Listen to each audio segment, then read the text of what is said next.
This video is directed at those who tell themselves and try to convince the rest of us that they don't mind paying taxes. And it's especially directed at those who take it even further by insinuating that it's a moral or social duty to do so, that it's part of some social contract. Let's take this quote that Occupation Front posted on one of my recent videos.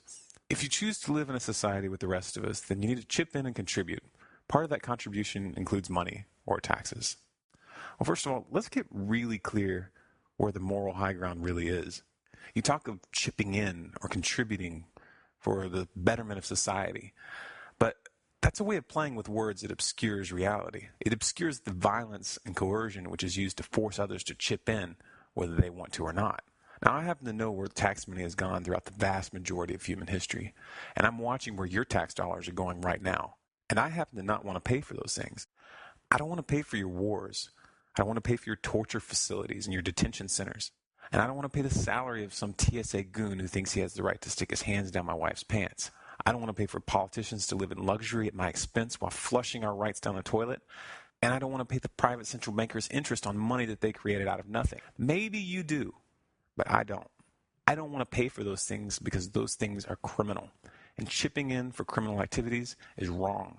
It's immoral and it's unethical. But if you were being honest and just wanted to voluntarily contribute, if you just wanted to chip in from the kindness of your heart, then perhaps we wouldn't be having this little talk. But the reality is that you didn't give me the choice to opt out.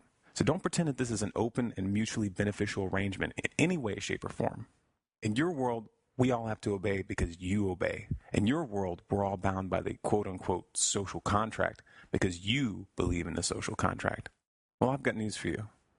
I didn't sign that contract, and an unsigned contract is no contract at all. I never gave away my right to refuse to participate in criminal behavior. Maybe you did. I'm sure that's something you're not very comfortable looking at. You probably don't like the idea that children in Afghanistan were murdered with bullets that you paid for. And you probably don't like the fact that you own a little piece of every bomb that fell on the Iraqi people. It doesn't matter if that's reality. You don't like it, so you put it out of your mind. You delude yourself. And that's fine. That's your prerogative. If you want to live in that imaginary world where the government isn't murdering people on your dime, then go right ahead. Just don't project your delusions on the rest of us.